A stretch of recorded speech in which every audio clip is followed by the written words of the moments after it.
sunrise in Arizona. Hope you're having a super fantastic sparkling day. Welcome to Before the Dirt Nap podcast number 1959, commonly asked genealogy questions. So I thought that tonight, it's okay, Zeffy girl. Zeffy's doing well. She had a minor seizure this morning. It lasted all of 90 seconds. She came out of it, and 5 minutes later, she's up and walking around and being fine for the rest of the day. So I haven't taken her to the vet yet.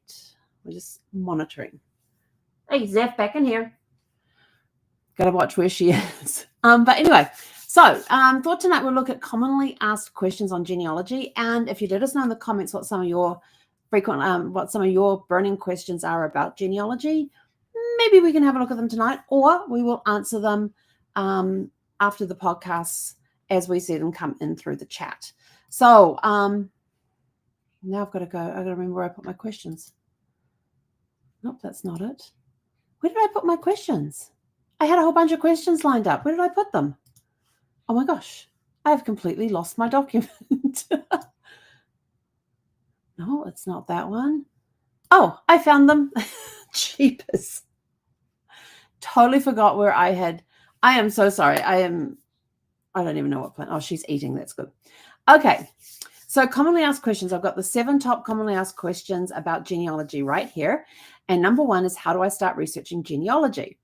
And a lot of beginners ask this because they don't know where to start. They see it as this humongous task, and they're sort of like, well, where do I start? The approach is start with yourself and work backwards. Start with what you know. Write down everything you know about yourself, or your dates and places that you were born, if you were married, if you've got kids, when they were born, if you got a spouse, when and where was he born, and then go back to your parents. You know, when and where were they born, when were they married, if they have passed, what their death dates were. If they haven't passed yet, just leave them as living, and just start building backwards. So fill in everything that you know now about you and your family. And then go to your parents, and then go to your grandparents, and then your great-grandparents, and just start working back that way. Sometimes it pays to go sideways as well for aunts and uncles and cousins, because sometimes it can help you climb the tree by going sideways. And then, who is my ancestor related to? This question is often at the forefront of research efforts. People want to understand their lineage and discover distant relatives. As a genealogist, we typically start by examining the immediate family and tracing connections through the generations. And as you're going back, then you can find who they are related to. There is a program out there that is called relativefinder.familysearch.org, and it's part of the familysearch.org system. You use your familysearch.org sign-in. It's completely free to sign up for familysearch.org. This is the one that's run by the Family Search Library that's based in Salt Lake City. And their resources are just phenomenal.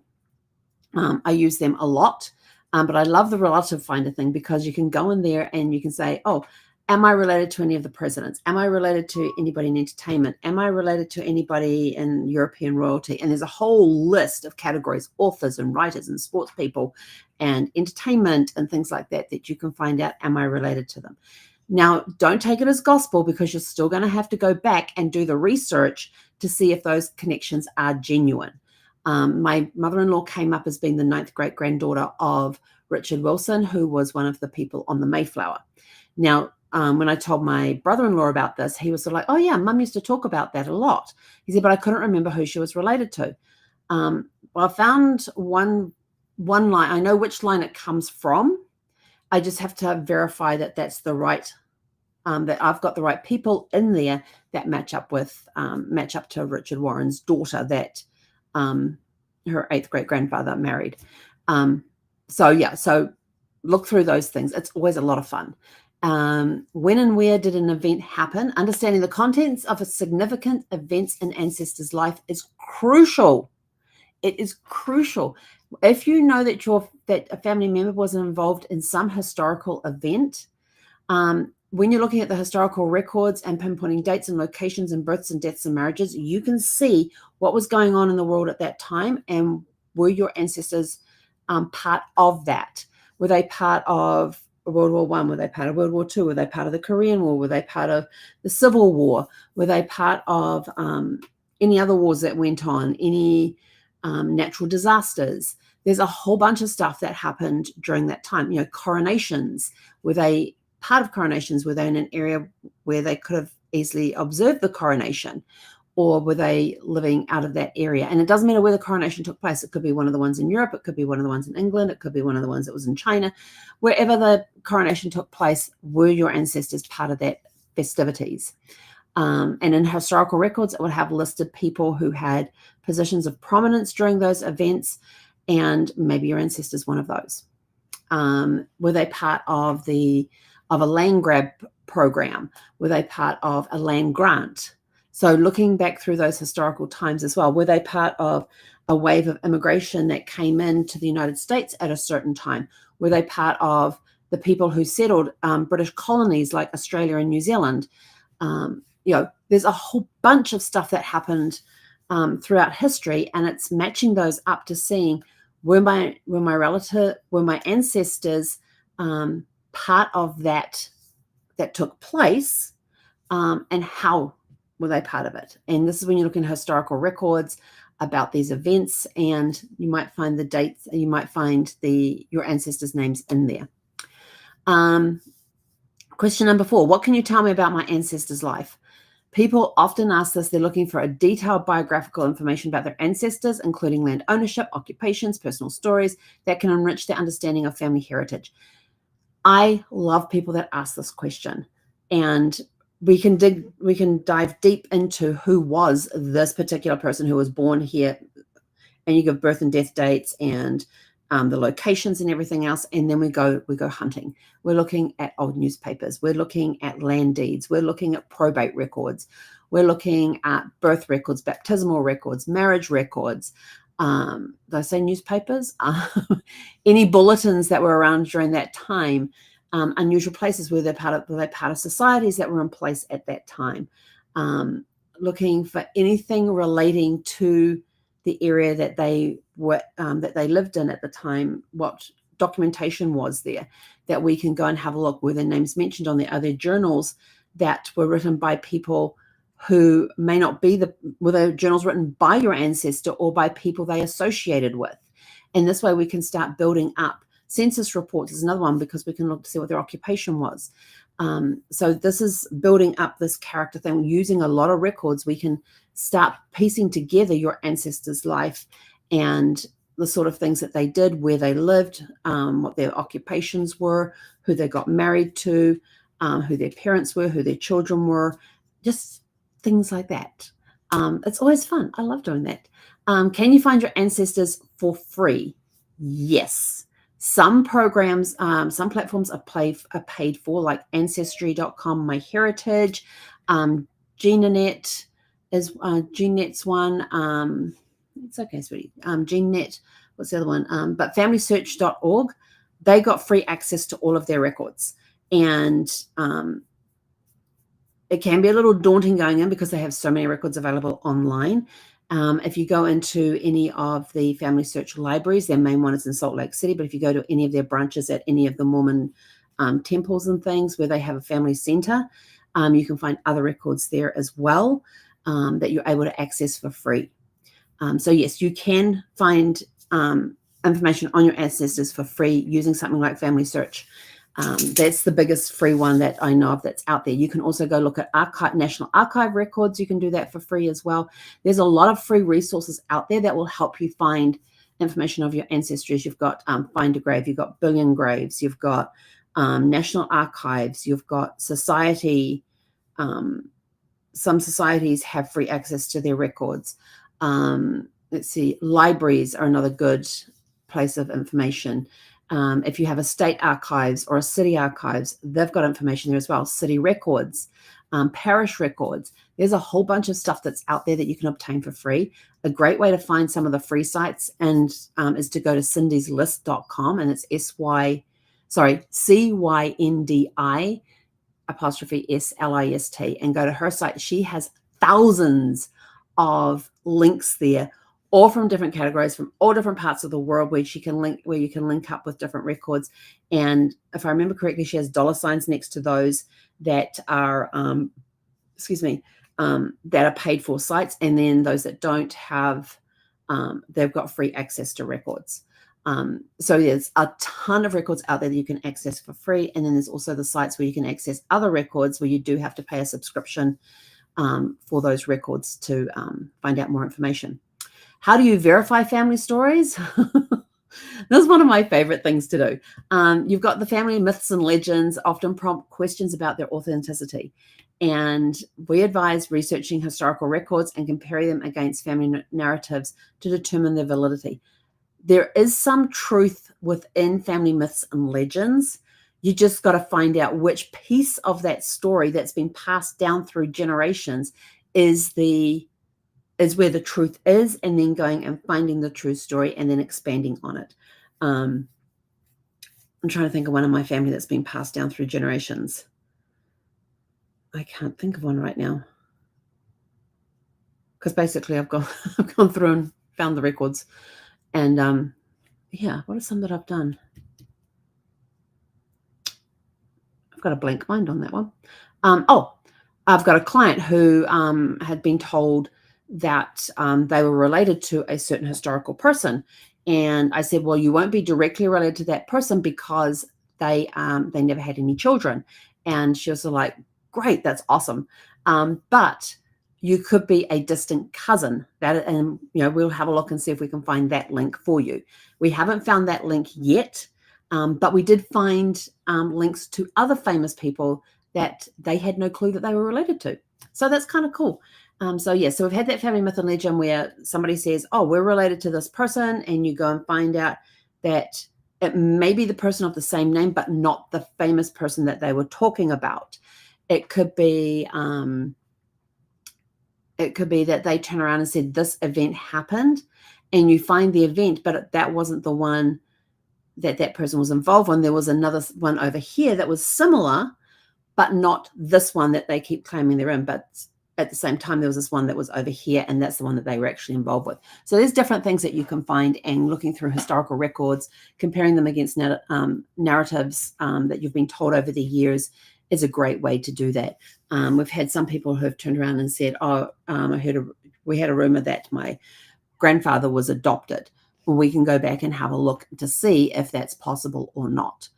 Some records there is a way that we can do that with some records, and then depending how far back they are and when they passed away as to whether or not there's certain records available to us or not. And then what's the best way to build a family tree? Individuals frequently ask for guidance on constructing a family tree effectively. Utilizing both online tools and traditional methods, such as interviewing relatives and organizing findings systematically, is essential for building an accurate tree. When you are researching, you're going to be using online tools, you're going to be using offline tools, you're going to be using offline resources, you're going to be using online resources. You're going to be talking to live people within your family and interviewing them and finding out information from them. What did they know? What did they recall? Then you can take that information that you're given to by a live person when you've interviewed them, and then you can go and match it, and then you can go and see if you can prove that information with records, whether they are online or offline. When you're researching genealogy, it is not all online and just going into this site here. There is a huge amount of websites out there that provide information on different copies of different records that are available online. Some records, because of copyright, are not available online, and you actually have to appear in person you actually have to appear in person to see the record in person. They may or may not allow you to take a copy of it depending on the copyright. You might have to sit there and transcribe it out by hand because they can't photocopy it for you or provide you with a copy of it because of the copyright on the documentation. But there's nothing to stop you from sitting there and writing down your notes from it. And there's other ways you can get around that, but I'm not going to talk about those because I'll get my hand slapped. And then there's also, so sometimes some facilities do not have their records online, so you have to go there in person to see it, and they're more than happy to copy them for you. They may charge a fee to copy for you for their time and the copies, so be prepared for that. You can always call ahead to see if there's any fees for copying records, or look on their website. They may have it on their website. If you come in and you want a copy of this, there is going to be a fee. So have a look at websites before you research the websites of the place, the place that you're going to see if they charge any fees for copies, and just see what information that they have. Some places, when you go to them, they may have their records on microfiche or microfilm. Those are still in use today in some libraries. They haven't been converted to online records yet. Some places are taking their time. And if you watched us a few episodes ago, I think it was last week or the week before, we were talking about ways that you can volunteer with genealogy when you can go to some of these sites like the National Archives, like familysearch.org, like, what was the other one? I had like 4 or 5 listed in the description of different sites that you can go to, and you can volunteer to help with transcriptions. You can also help with transcribing, translations. So if you speak and read another language, look for those places that are looking for somebody to translate documents in that language that you are fluent in, so that they can then get the records searchable in English online and have the translations available for those that need them. I've got a bunch of documents that are written in Russian and in other languages, in German, Russian and German, and what's the other languages? Whatever languages they spoke in Lithuania and the Ukraine at the turn of the century, like in the late 1800s, early 1900s. Only because my husband's family came from those, and they brought across documents with them that were in those languages. My mother-in-law did have some of them translated, so she was able to figure out whose documents they were, what the document was, and just gather the important information off the document. Looking forward to finding. I've got a box out there full of them, and I don't have a lot of time to get them scanned. So before I head to New Zealand, so I want to get them scanned before I head to New Zealand, so that I can do something with the documents that I have, and donate them to one of the archival places that will archive them, scan them, put them online for those that for other family members that might need them. So there's all sorts of resources that are out there. Just be prepared that, and sometimes you may have to connect with somebody who is in another part of the world that can actually go and look up records for you if you're not able to travel to those locations. There are different historical societies there's different genealogy societies around where they offer those services for people who don't live in those areas to go and do research for them if they can't find the records online. So that's, let's see, where did I go? That one. So that is the best way to do that. You're going to be utilizing online, offline records. There's the traditional boots on the ground research that you're going to have to do. And some people say, I have to go do boots on the ground. Contact a local society. I know if I wanted genealogy research done in New Zealand, they've got the New Zealand Society of Genealogists, I think it is, or the Genealogy Society of New Zealand, or I was a member for that, for New Zealand Genealogical Society. I think that's what it was. No, that's the National Genealogical Society was that way. What was New Zealand's one? Doesn't matter. I'm going to be signing back up with them when I get back down to New Zealand anyway. So I also belong to different genealogy societies that are in locations where ancestors have lived. Like I belong to the Family Historical Society for Huntingdonshire, which is where my relatives came from Warboys, which is now part of Cambridge. I belong to the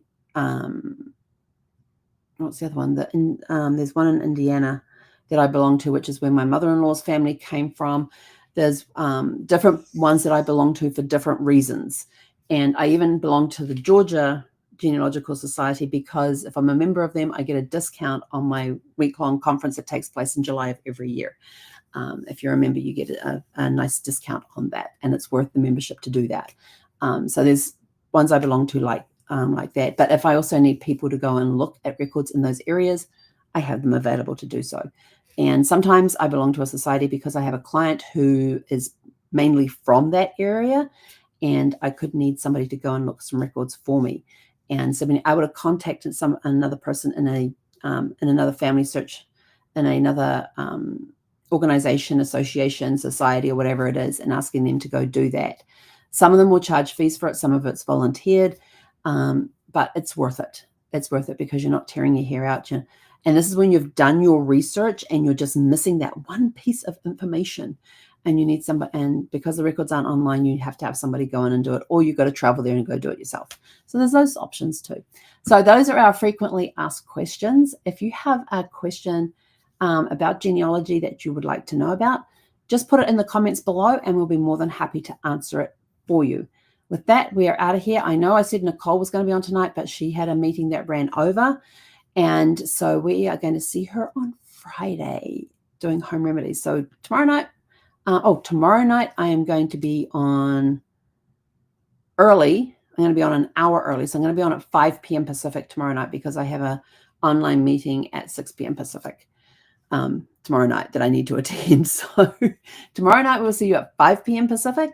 Until then, have a super fantastic